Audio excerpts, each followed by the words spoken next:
Bom, gente, deixa eu explicar rapidinho para vocês a resolução dos dois exercícios. Eu vou fazer um vídeo para cada um para tentar ajudá-los a entender o que está acontecendo. Bom, esse primeiro exercício ele dá essa figura, né, para gente, já dá uma das variações dx, dy, dz nessa ordem e pede as outras 5 que estão faltando, né? A primeira que ele pede é dy, dz, dx. Então, aqui está a resolução do item A. E eu coloquei na ordem de primeira, segunda e terceira, mas você pode olhar para isso da forma como o professor Cláudio faz ou da forma como eu costumo fazer. Eu vou falar da forma como eu faço para você ter as duas opções. Se eu estou integrando primeiro em y, então eu posso olhar para a variação de y primeiro. Então, a variação de y, por ser a primeira, ela vai ser espacial, né? Ela vai estar no espaço. Então, dentro da região, y vai variar lá de trás, dentro da região, até sair da região aqui pela parte côncava aqui, né? Que é dada pela equação z igual a y ao quadrado. Só que aqui, como eu estou fazendo a variação em y, então a variação de y vai ser lá daquele plano lá de trás, que é no menos 1, né? Esse aqui está no y a menos 1, até a superfície curva, eu vou ter que escrever o y em função de z.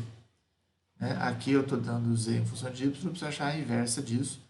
Então eu vou ter o y variando de menos 1 até a raiz de z. Feita a variação de y, eu posso olhar para a sombra que essa superfície faz no plano xz. Tá? Então é como se eu estivesse olhando para essa superfície aqui de frente, assim, de frente para a superfície. Tá? Olhando de frente, eu vou ter esse quadrado aqui, ó. O x variando de 0 a 1 e o y e o z variando de 0 a 1, que é o que acontece aqui, ó. Z e x. Como o z é o segundo e o x é o terceiro, eu vou ter essas duas variações para x e z, né? Ou para z e x, desculpa. Então, é assim que fica nessa ordem. Quando a gente vai para o item B, a gente observa que o que muda no item B são só essas duas coordenadas aqui, né? O x e o z que trocam de lugar. E como eles já variavam dentro de um quadrado, então essa variação vai continuar sendo a mesma. O y vai continuar variando de menos 1 a z. Agora o x vai variar de 0 a 1 e o z vai variar de 0 a 1. Que é aquilo que eu disse para vocês. Quando a gente tem duas variáveis dentro de constantes, eu preciso trocar essas duas, né? Eu não preciso me preocupar, basta eu realmente mudar uma de lugar com a outra, né? O que eu não poderia fazer é se eu tivesse que trocar o y de lugar, porque o y está dependendo de z. Muito bem. O item C, aqui sim eu tenho uma mudança, porém ela ainda não é muito significativa. Por quê? Porque eu passo a ter o x primeiro. A variação de x, mesmo que eu esteja variando no espaço, em qualquer lugar de dentro da figura, eu vou sair desse plano aqui de trás para esse plano aqui da frente. Esse plano é o plano x igual a 0 e esse plano é o plano x igual a 1. Então, em qualquer lugar que eu for variar, eu vou variar desses dois planos, do plano lá de trás para o plano aqui da frente. Então, a variação de x continua sendo de 0 até 1. A variação de y, aí agora, feita a variação de x, quando eu olho para o plano yz, eu vou ter essa figura aqui, ó. Somente essa figura. Né? É como se eu estivesse olhando daqui agora, assim, ó. Como se a minha visão fosse daqui. Então, eu estou olhando só para essa figura. A variação de y nessa figura vai de menos 1 até a raiz de z de novo. E a variação de z de 0 até 1. Tá certo? Se eu for olhar da forma como o Cláudio explica, ou seja, z é a última variável a ser integrada, a primeira a ser analisada, a minha região está dentro dessa faixa aqui, que é de z igual a 0 até 1. Escolhido um z, eu olho a variação de x. Então, dado um z qualquer, eu olho a variação de x. Eu desenhei a variação de x aqui no plano, mas ele podia ser em qualquer lugar do espaço aqui. Tá? Eu poderia pôr essa variação em qualquer lugar aqui. Então, se eu colocar aqui, tá? Escolhido um z qualquer, de 0 a 1, a variação de x também vai ser de 0 a 1. Feita a variação de x, eu olho a variação de y. A variação de y bate aqui nesse plano côncavo, certo?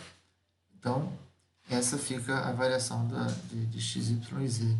Elas também não mudam das anteriores, porque o que eu fiz foi, se eu olhar para essa, por B e por C, eu só troquei o x e o y de lugar. Mas como o x não dependia de y, então não teria problema eu fazer essa troca. O que eu não posso é trocar o y com o z de lugar, mantendo as variações que tem aqui. Tá bom? Vamos ver o próximo. No item D, o que nós temos é justamente aquilo que eu tinha acabado de falar, que é o y e o z, um trocando de lugar com o outro. Agora eu vou ter que reescrever coisas, né? O x vai continuar variando de 0 até 1, porque ele não depende de y nem de z. Só que agora, a segunda variável é o z. Então, quando eu olho a variável de z agora, então veja bem, o que eu tinha dito, ó, se o x varia de 0 a 1, então é como se eu olhasse agora a variação de y e z nesse sentido. Então, o que eu tenho, ó, vou desenhar aqui rapidinho. Opa, peraí, desculpa, volta. Ó, eu estou aqui na parte negativa, né? Ó, a gente tem isso aqui. Menos 1, aqui está o z, aqui está o y, certo? Só que agora eu vou olhar para essa curva e vou olhar a variação de z primeiro. Então, a variação de z vai de 0 até a curva. E aí a gente não pode esquecer que essa curva também é escrita como sendo z igual a y ao quadrado. Então, a variação de z fica de 0 até y ao quadrado. E para isso, o y está variando de menos 1 até 0. De menos 1 até 0.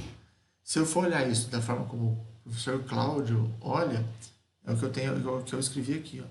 Essa faixa é a faixa onde a função, a superfície existe. Certo? Aí eu escolho um y qualquer dentro das variações possíveis de y. E vou olhar para a variação de z. Dentro dessa faixa de variação de y, eu escolho 1 e faço a variação de z. Quando o z varia, ele tem que bater aqui nessa superfície aqui de cima, que é y quadrado. Então, a variação de z vai de 0 até y quadrado. Para qualquer um desses valores, eu olho a variação de x, que eu, de novo, desenhei aqui embaixo, mas eu poderia ter desenhado em qualquer lugar aqui do espaço. A variação de x continua sendo de 0 até 1. Tá bom?